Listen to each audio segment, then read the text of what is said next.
Welcome everyone to the UU Church of Tullahoma, and thank you for joining us this morning in person or on Zoom or YouTube. Now we will have the Chalice lighting. I'll do that.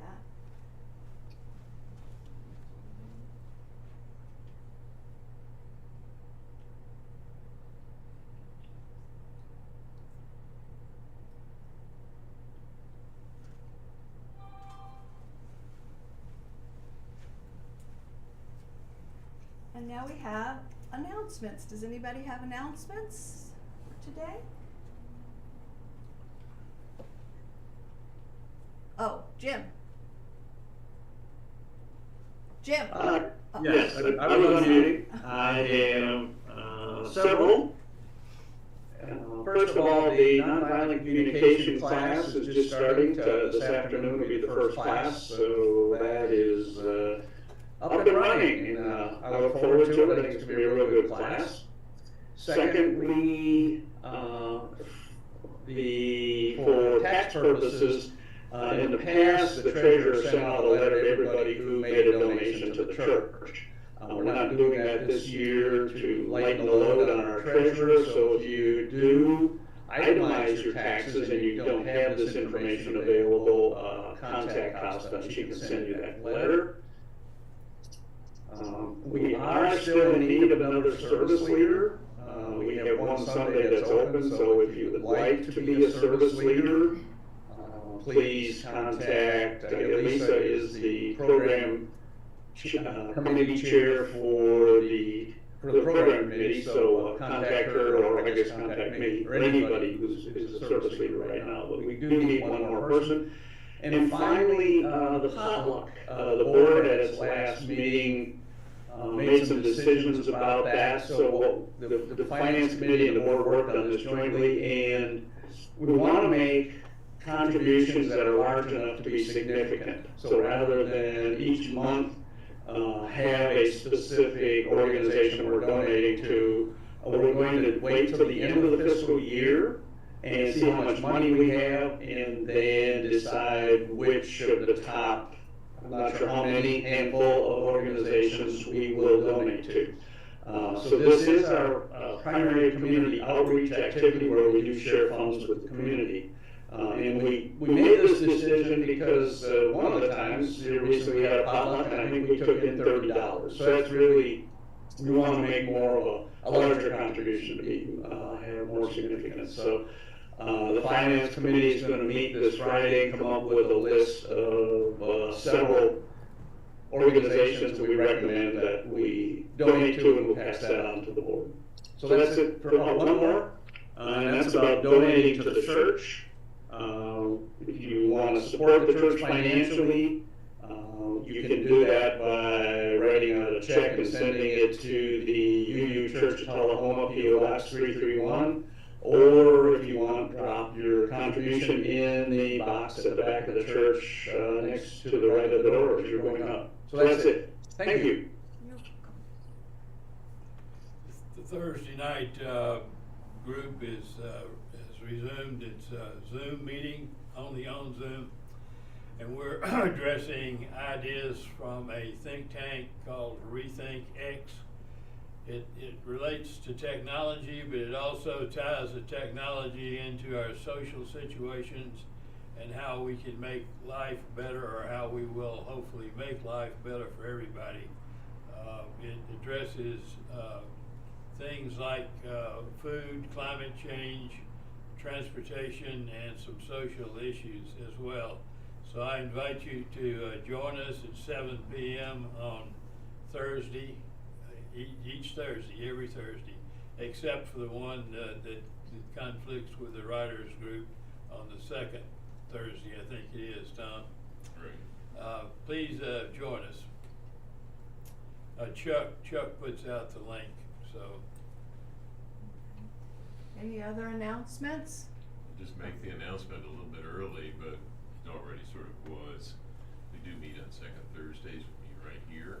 And it's writers of all kinds. Basically, I say if you can write on the wall somewhere, take a picture of it, sign it, then you can join the group. Anything goes. Okay. Be sure Anything else? Yeah, Oh, okay. as Jim mentioned, the potluck, next Sunday is potluck Sunday.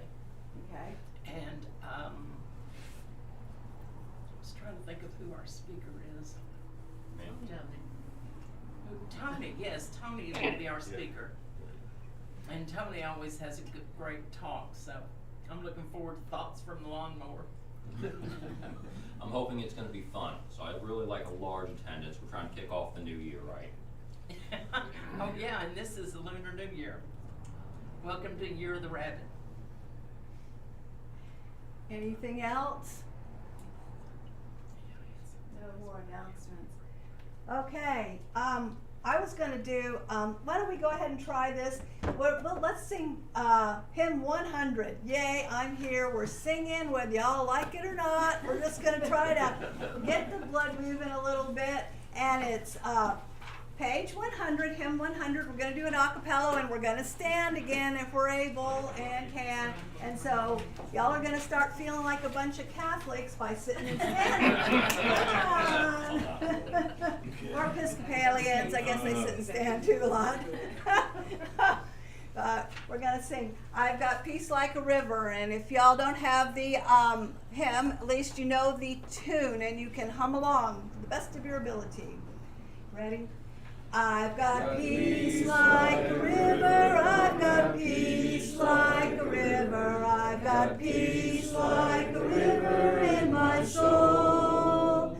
I've got peace like a river, I've got peace like a river, I've got peace like a river in my soul. I've got joy like a fountain, I've got joy like a fountain, I've got joy like a fountain in my soul. I've got joy like a fountain, I've got joy like a fountain, I've got joy like a fountain in my soul. We're gonna do number 4. I've got pain like an arrow, I've got pain like an arrow, I've got pain like an arrow in my soul. I've got pain like an arrow, I've got pain like an arrow, I've got pain like an arrow in my soul. Thank you all for playing along. You may be seated. And now, if I'm reading this correctly, we are having the responsive reading, I believe, and that's Jim. You're up. All right, thank you. This reading is titled Listening to an Act of the Heart by Leslie Takahashi. Of UUA. Listening is not an act of the ear. Listening is an act of the heart. These times, so many speak of outrage, anger, and disillusionment. Rage is a constant cry. Derision has found its voice. The despair speaks fast and often with the whisper of hopelessness grows into a keening lament. Open our hearts to the real fears of those who have known hate, because fear is a guide to its insidious expansiveness. Open our memories to those ancestors of our spirits who were love seekers, peacemakers, truth guiders, system questioners, and listen, because Listening to the reason for fear or desperation is an act of your heart. do not ignore the soul pain of the ones who move through the hardest nights, who face the denial of their rights and the desecration of their humanity. All people are family, and we all live within our larger circle of interdependentness. Open our hearts to the true threats that many feel. Open our minds to the anguish of those who need accompaniment. Open our memories to those who came before us and taught us how to create new forms of love out of the old worn patterns. And listen, because Deep, true listening is an act of our hearts. Listening is an act of our hearts. thank you. And next coming up is our speaker. His name is Doug Traversa, and he will be speaking today on something that I forgot what you said. But anyway, come on up, Doug.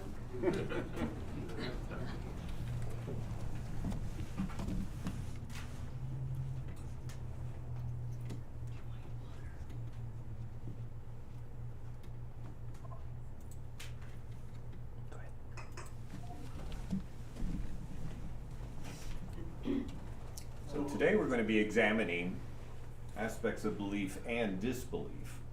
It's a question that I often have been asked in the past and will probably be asked many more times in the future. First of all, for those of you who don't know, I'm an atheist, and I'm often asked, how can you know there isn't a God? And secondly, I'm often asked, what do you believe and why do you believe it?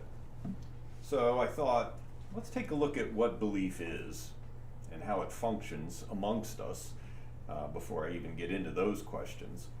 And as we examine the question of belief and disbelief, I thought we could use 3 examples, 3 things that require significant belief. And since it was recently the Christmas season, the first thing is going to be Santa Claus. Since it was something I was interested in for many years, especially when I was younger, we're going to look at Bigfoot. And finally, since we're in church, we're going to look at God. Not to say the 3 things are the same, but to examine how belief functions. So first of all, Santa Claus. You might think it's silly to even discuss belief in Santa. Surely this only applies to children, right? And yet, if we can accept the miraculous as normal, or at least as possible in our world, and many people do when it applies to religious texts, why is it so illogical to believe in miracles pertaining to Santa Claus? So let's take a look at some of the supporting evidence for dear old Santa. First of all, many parents, at least in Western nations, tell their children that Santa Claus is real, much as they tell them God is real. And so if you're a child trusting your parents and you're being told that these 2 amazing characters are true, and you have the rug yanked out from under you on one of them later on when you get older, that can create quite a dissonance. Secondly, images of Santa Claus are everywhere around the Christmas season, and the Christmas season is defined as any point after, say, October 1st nowadays. But I would be willing to bet that there are more pictures of Santa Claus than there are of baby Jesus nowadays. Santa's everywhere. So you've got someone that your parents told you was real, at least at one point in your life, probably, not everyone, of course. There are pictures of Santa everywhere at Christmas time. And then the hopes and dreams of so many children are so focused, so concentrated on this single individual, this Santa Claus. Probably no other character has so much attention, at least in the minds of children, as Santa does around Christmas time. And there have been many stories, many arguments that the gods might actually come into existence based on the fervency of the belief of those who follow that God. Those stories are told over and over, especially in fantasy and science fiction, Star Trek, etc. And if there was any truth to that, Santa would be real, because so many children are so absolutely certain of this fact. But, you stammer, but, you stammer. There is no way Santa could deliver toys to so many kids in a single night. He could not fit down a chimney. What about houses without chimneys? Reindeer don't fly, and on, you skeptical people. Go! Santa can't possibly be real. I hope you enjoy the lumps of coal you'll get at Christmas time. Santa obviously has a whole host of magical items that allow him to do all these things. His magic stopwatch that stops time so he can visit all the houses. the magic ring he has that makes him fit down any chimney or under any door, or the magic key that unlocks the doors to let him get in the house, and on it goes. If we allow for miracles, if we allow for magic, Santa can be fully stocked to get those toys to the kids on Christmas. He can defy gravity, he can change shape, he can observe throughout the year every single child, every second, knowing exactly what they do and whether they're good or bad. Magic solves everything. Now, as much as I might want to argue for the power of magic and Santa Claus being real, I know you're going to find it shocking, but I don't actually believe Santa Claus is real. But can I prove that there's no Santa Claus? I can give you some pretty compelling evidence, but people love to say you can't prove a negative, and largely that's true. I can say there's a lot of, or I should say, there's no compelling evidence that Santa is real, that he lives in a secret spot at the North Pole that can't be detected by anyone, anytime, anywhere that's been up there or has observed the North Pole, because of course he has a magic invisibility shield around his workshop.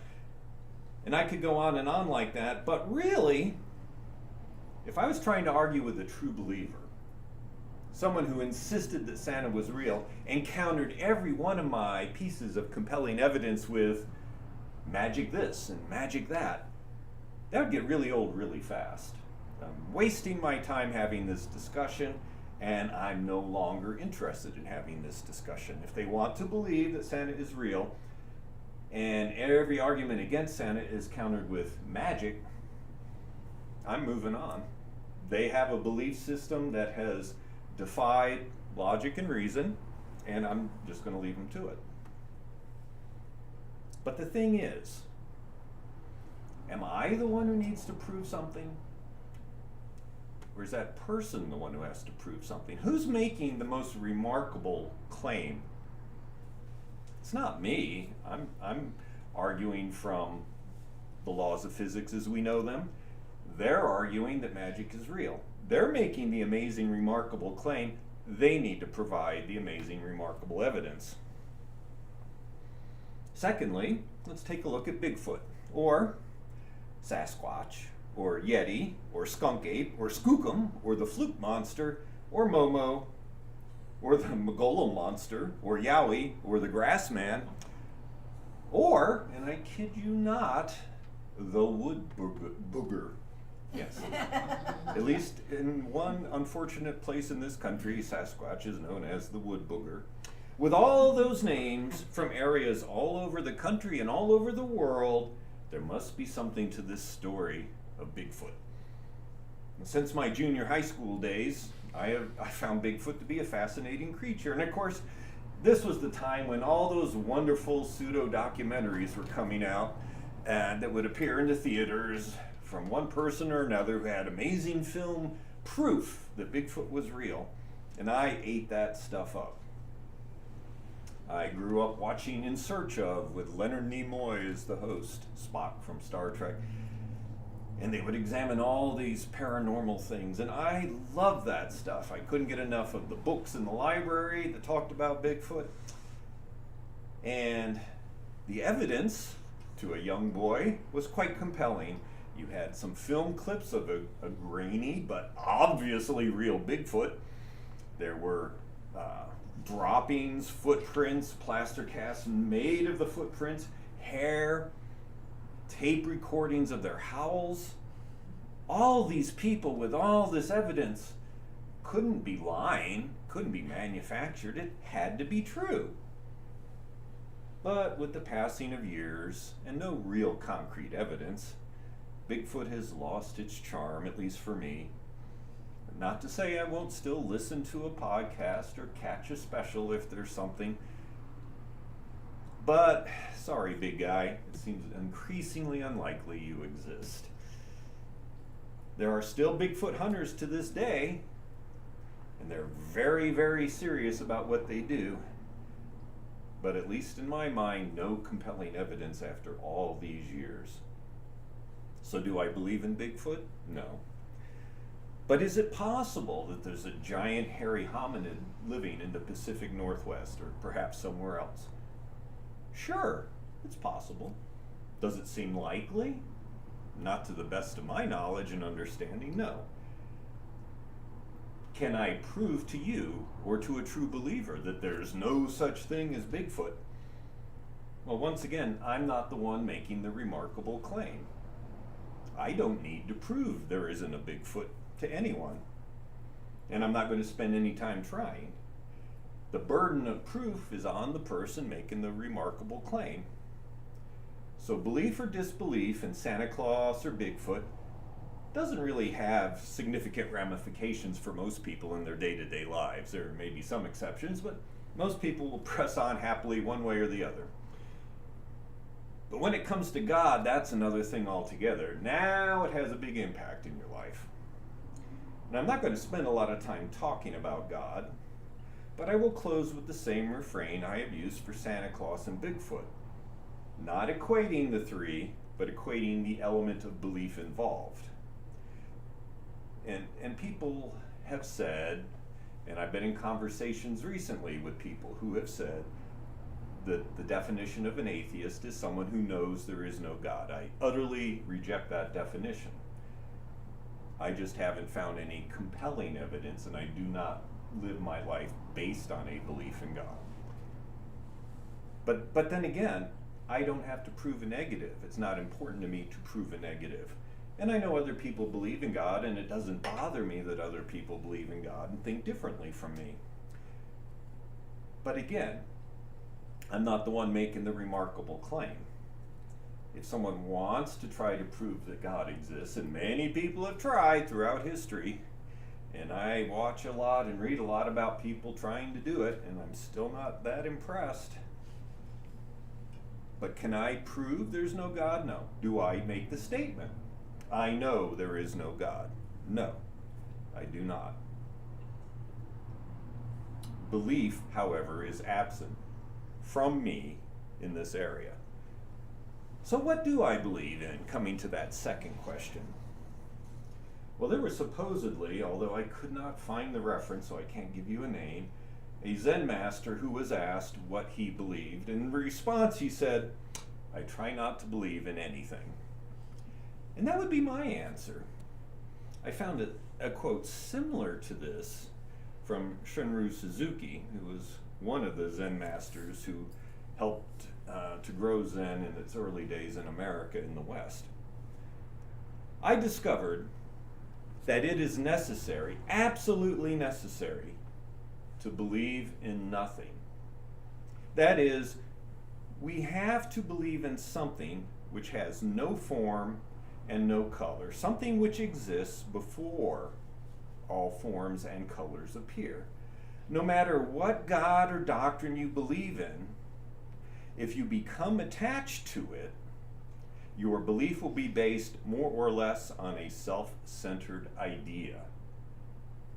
Now, to paraphrase, you have to clear your mind of preconceptions. That's the belief in no form and no color.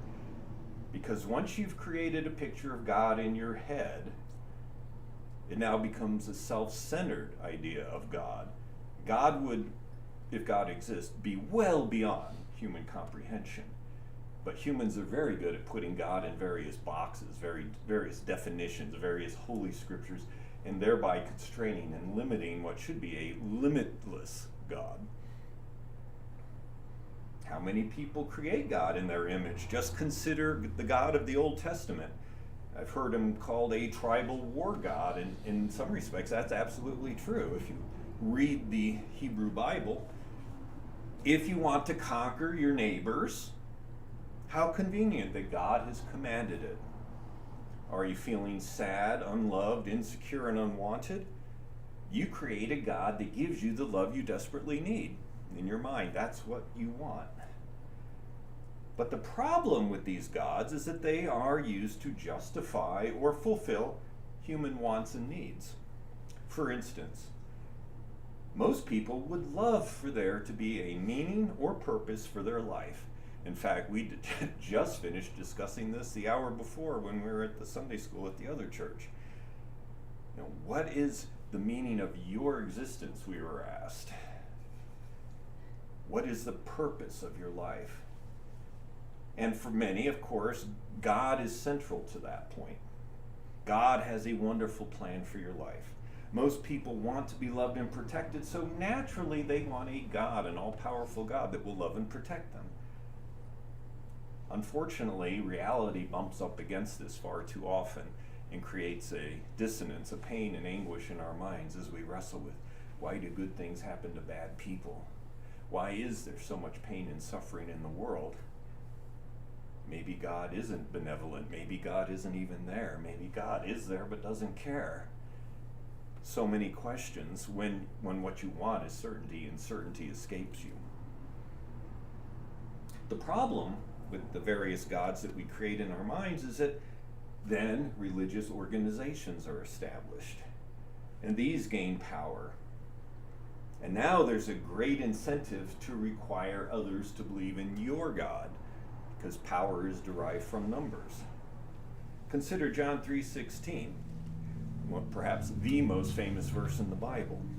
For God so loved the world that he gave his only begotten Son, that whosoever believes in him shall not perish but have everlasting life. Now belief has become central. Not your actions, your belief. And once belief becomes a requirement, it's no longer harmless or benevolent for an organization to demand belief of you. It's one thing to allow you to believe as you wish. It's another to say, if you don't believe the right thing, bad things will happen to you. It becomes a tool for oppression. So back to the question of what I believe in. I believe in things for which I can find compelling evidence. I believe in a place that was arbitrarily named Tullahoma. I live there. As well as I can understand reality, Tullahoma's real. You're all real. I'm standing in a church speaking to other beings who are conscious and aware, and ability to, except for chanting, and wake up, and able to interact with me. I believe these things because the evidence is compelling. Could I be wrong?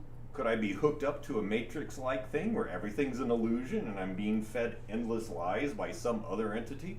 Sure, that's theoretically possible, but it's not the most obvious explanation, and to go down that route, I need compelling evidence. I don't need compelling evidence to look out and see you and speak to you and interact with you afterwards. If I find compelling evidence, as I do for your existence, I'll believe in Santa Claus or Bigfoot or even God, if I find compelling evidence. And I'll close with a brief discussion of the logical problem that I just brought up, whereas belief now becomes the measure of your value, of your eternal reward, of your worthiness to be in an organization, of getting God's favor. In many forms of Christianity, and perhaps other faiths too, but I'm not going to claim to know where everyone else is coming from, your eternal state is judged not by your deeds, but by your belief. Yet, you really can't control your beliefs, can you? For instance, John 3:16 tells us that we will have eternal life if we believe in Jesus. Now, considering how utterly important that verse would be, it still has incredible vagueness. What does it mean?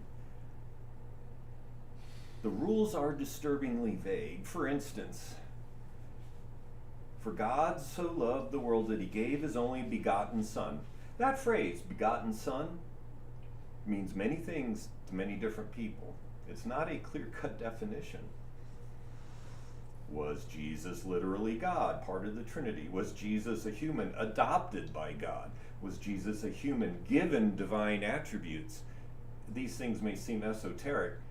People died fighting over these divisions. And then we read, whosoever believes in him shall not perish, but have everlasting life. Well, what does the perish mean? Does that mean you just die? Does it mean you go to hell? What is this everlasting life? Do you literally live forever? Do you live forever in heaven? Do you live forever somewhere else? Or is it symbolic and means something else entirely? And many people have many different interpretations of this.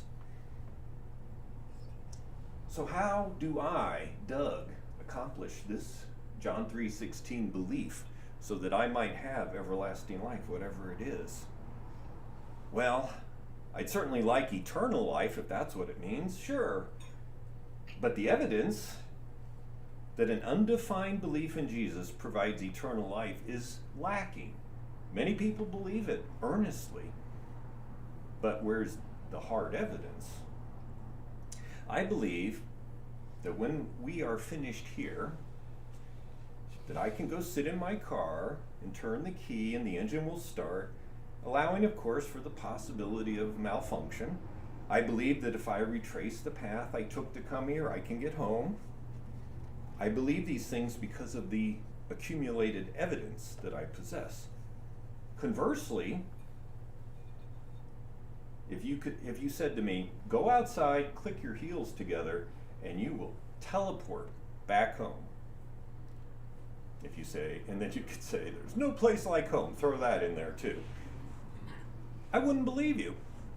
I wouldn't believe you because I've never seen it happen, and there's no compelling evidence for it.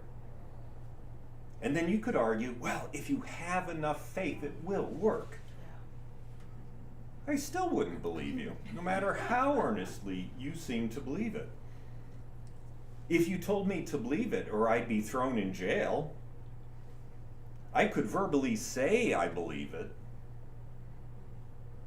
to avoid incarceration, to avoid getting beat up, to avoid any form of punishment, but I would be lying.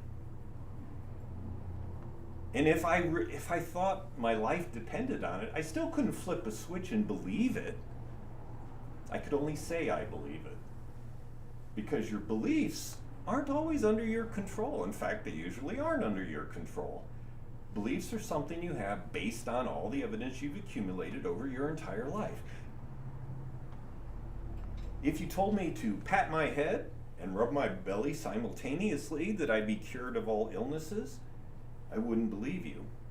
But I could test it.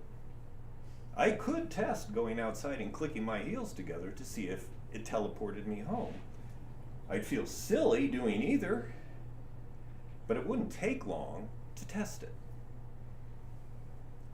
But faith, as described in John 3:16, is untestable. Belief in Jesus is untestable. Will it give you eternal life? Well, you can't find out right now. That's the problem. You have people who tell you it works, but you can't test it. If you haven't clued in yet, I think it's important to test things. So in conclusion, there's nothing wrong with demanding evidence as opposed to believing because someone has asked you or told you it's important to believe. Beware of those who demand belief. Think for yourself. Understand your personal biases and how they play into this. Avoid the entrapment of groups that weaponize belief.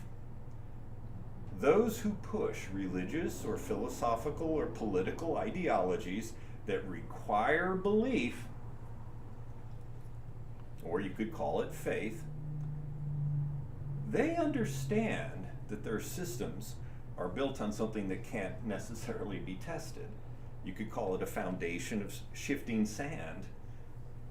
But you, instead, I urge you, use your brain, use reason, demand evidence, because if there is a God, it seems reasonable to me that God would be most pleased if you did that. Thank you.